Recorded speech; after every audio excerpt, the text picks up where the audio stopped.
Bonjour et bienvenue dans cette nouvelle vidéo.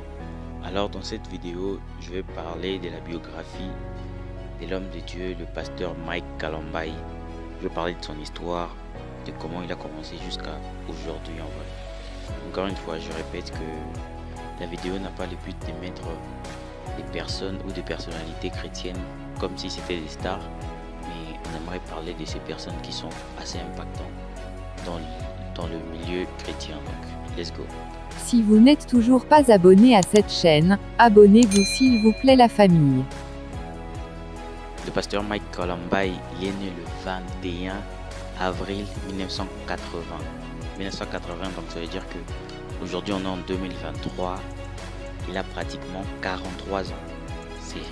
C'est pas ton ami on le croirait plus jeune par rapport à son physique ou son visage qui est assez jeune, mais il est quand même vieux. 43 ans, c'est beaucoup. Il est né à Kinshasa, c'est un chanteur comme tout le monde le sait. C'est un auteur-compositeur de toutes ses chansons à lui, différemment des musiciens, je dirais mondains, si tu veux comme ça, qui utilisent des fois ce qu'on appelle le parolier. Dans le milieu chrétien, c'est pas vraiment cela, parce qu'il y a beaucoup de choses qui entrent en jeu comme la prière, l'inspiration par le Saint-Esprit et beaucoup de choses. Donc dans un milieu d'abord musical, c'est un auteur-compositeur. La majorité de ses chansons, il écrit lui-même et franchement c'est pas facile.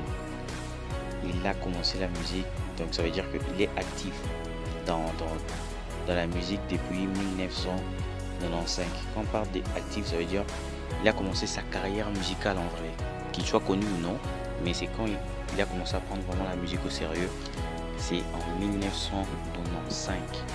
Donc à ces jours, c'est à peu près plus de 28 ans qu'il est dans le milieu musical. C'est quand même beaucoup de temps. Il est le fils de papa Joseph Kabamwanishi et maman Monique Mungola. Il est originaire du Kasaï oriental. En 2013, il s'est marié avec la dame que nous connaissons tous, maman Peniel Samba.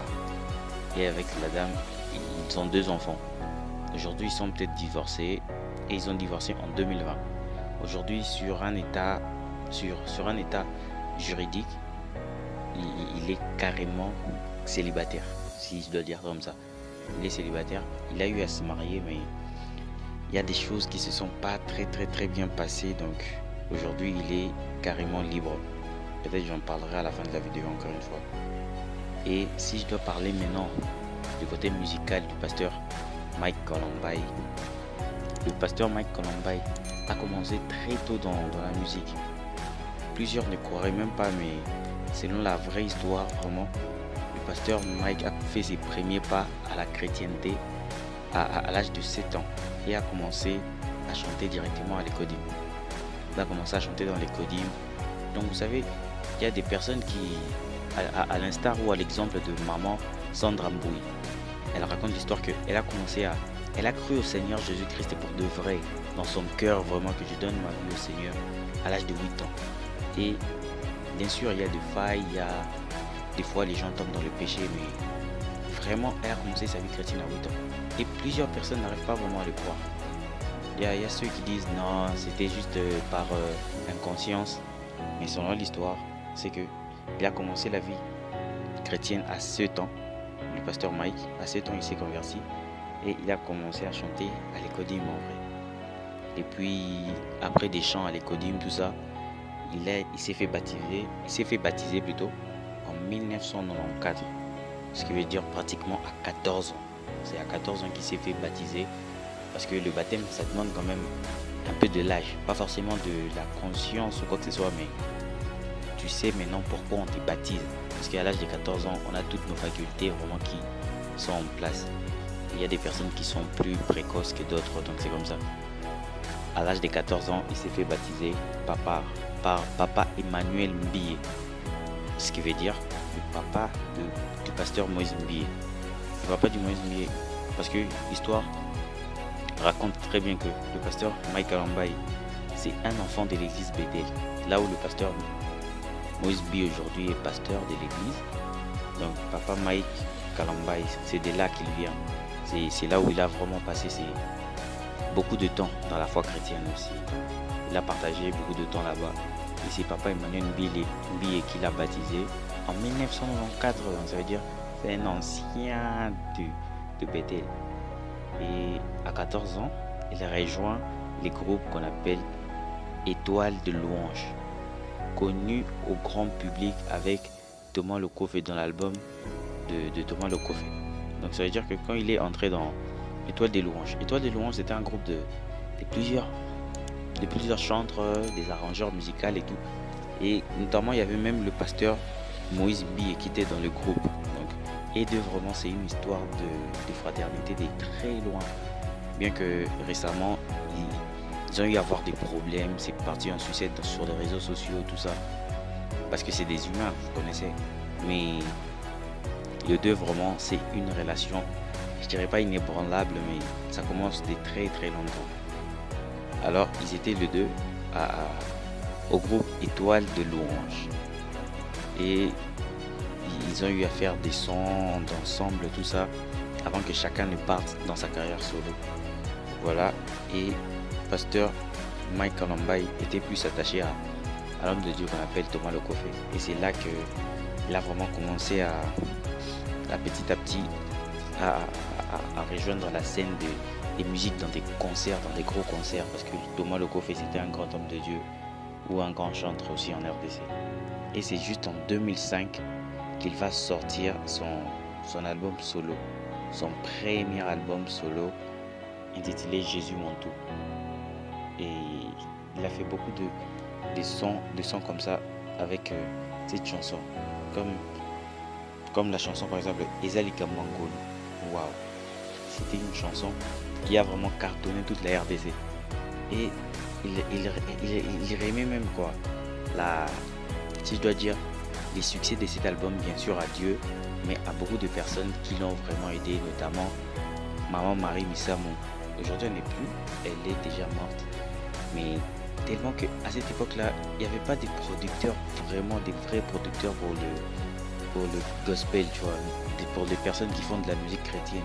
Il n'y avait que des producteurs pour Fali, Ferré, tout ça là. Et en 2005, pour avoir vraiment quelqu'un qui met du paquet pour les choses de Dieu, disons que ça va rémunérer. Parce que vous connaissez, quand déjà tout de Dieu, on commence à dire que c'est Dieu qui rémunère, donc attends, ça veut dire que toi sème et ferme les yeux. Donc les entrepreneurs, pour eux, ça n'a aucun sens. Donc ça veut dire que on ne pouvait pas miser vraiment sur donc beaucoup d'argent sur leurs albums, tout ça. Mais il a eu à utiliser la voix de certains hommes de Dieu, tels que la femme de Dieu, maman Marie Missamou, qui a eu à plusieurs fois céder son podium pour qu'il vende des CD, pour qu'il présente sa musique à plusieurs personnes. Donc. Et c'est ça vraiment qui lui a vraiment aidé à percer entre guillemets. Il a sorti entre-temps beaucoup d'albums. Il a vraiment sorti beaucoup d'albums. Et aujourd'hui, il a son tout dernier album qui s'appelle Dieu en toutes circonstances. Ça vient de sortir ici en 2023. Donc ça veut dire que c'est vraiment un album récent. Avec des chansons comme Bisengwalo là. Si vous pouvez aller voir. Donc c'est ça en fait. Alors en 2016, il décide de quitter l'église Bethel et devient le pasteur de l'église Dans sa présence church. L'église Dans sa présence church qui a eu à connaître beaucoup de secouements. Vraiment beaucoup de secouements. Parce que il a eu entre-temps les divorces avec Péniel. Il a eu entre-temps des problèmes de Madjabou. Il a eu entre-temps des problèmes avec le pasteur Moïse Mbié et tout ça. Et sur les réseaux, son image était vraiment ternie à mort. Son image était vraiment ternie à mort. Et ça a quand même eu de l'impact à son église aussi. Vous connaissez avec l'histoire encore de la dame qui venait de sortir, Zawadi. Mon Dieu, ça a vraiment un peu secoué l'église. Mais c'est comme ça, c'est des temps difficiles. Mais il s'en est sorti aujourd'hui. Il vit une vie entre guillemets épanouie. On ne sait pas vraiment qu'est-ce qui lui arrive dans son cœur, mais il faut dire que la tempête s'est quand même calmée. Alors voilà, aujourd'hui il est pasteur de l'église Dans sa présence church. qui signifie church, ça veut dire l'église. L'église dans sa présence. C'est un homme d'adoration. Alors, c'est vraiment une très très bonne église. Alors, il a eu à sortir plusieurs albums. Je vais juste nommer le nom de ces albums et puis let's go. Son premier album s'intitulait Jésus mon tout, dont je viens vous parler. C'était sorti en 2005. Et puis, après cela, il a sorti un album qu'on appelle Un jour. Voilà, juste comme ça, Un jour. Et après cela encore, il a eu à faire son troisième album qu'on appelle Dans ta présence, volume 1. Il a fait le volume 1 de Dans ta présence, qui est aujourd'hui même le nom de son église. Donc, ça a quand même un côté significatif pour lui, avec beaucoup de chansons à succès. Parce que Papa Mike Kalamba, tout le monde connaît, il a vraiment des chansons à succès. Quand on dit à succès, ça veut dire que tout Kinshasa, toute la francophonie dans le milieu gospel des personnes chrétiennes, donc ils connaissent les chansons. T'es quand même tombé sur un des chansons de Mike Kalamba parce que c'est un très grand artiste et du côté musical, il n'y a même pas à dire. Il a eu à sortir le deuxième volume de l'album qui a bien marché aussi. Et puis, il a eu à sortir l'album Jésus une étoile. Plutôt, Je suis une étoile. Waouh, quel album. En plus, là, c'est le quatrième album. Et puis, le cinquième, ça s'appelle Kumama. Le sixième, Avocat, avec des chansons comme Avocat Nanga. Ça, c'était vraiment lors de plusieurs sécouments, tout ça, les divorces et tout. Il a sorti cet album et ça avait bien marché quand même. Et c'est là en 2023 qu'il vient de nous sortir un dernier album, si je dois dire ça comme ça, jusque-là, qu'on appelle Jésus ou Dieu en toutes circonstances. Alors, aujourd'hui, il est l'ambassadeur du mouvement chrétien, si je dois dire ça comme ça. C'est un mouvement chrétien. Un mouvement chrétien dans le milieu musical qu'on appelle Madjabou. C'est un ambassadeur. C'est un ambassadeur. Ils sont à plusieurs. C'est des. Je peux les noter. Madjabou, c'est comme. C'est un jeu concours en vrai. Où ça nous déniche les talents. Les talents musicaux de plusieurs personnes. Il y a plusieurs personnes qui n'ont pas vraiment d'argent de production. Mais Madjabou Talent, avant d'être d'abord une compétition, c'est un label en vrai. C'est un label. Ça produit des musiciens comme aujourd'hui ça produit Pasteur Mike lui-même déjà. Ça produit aussi, ça a produit le pasteur Atom, c'est Mamanadej. Ça a produit un musicien qu'on ne connaissait pas, Isaac Bola. L'autre aussi, Faver Moukoko, qu'on ne connaissait pas aujourd'hui. Elle est produite par Madjabou Talent. Donc, on rend gloire à Dieu pour ces genres d'initiatives qui sont très très très importantes. Alors, voilà tout ce que j'avais à partager sur l'homme de Dieu, le pasteur Mike Kalambai. Nous honorons sa vie, nous célébrons la personne qu'il est pour le corps du Christ.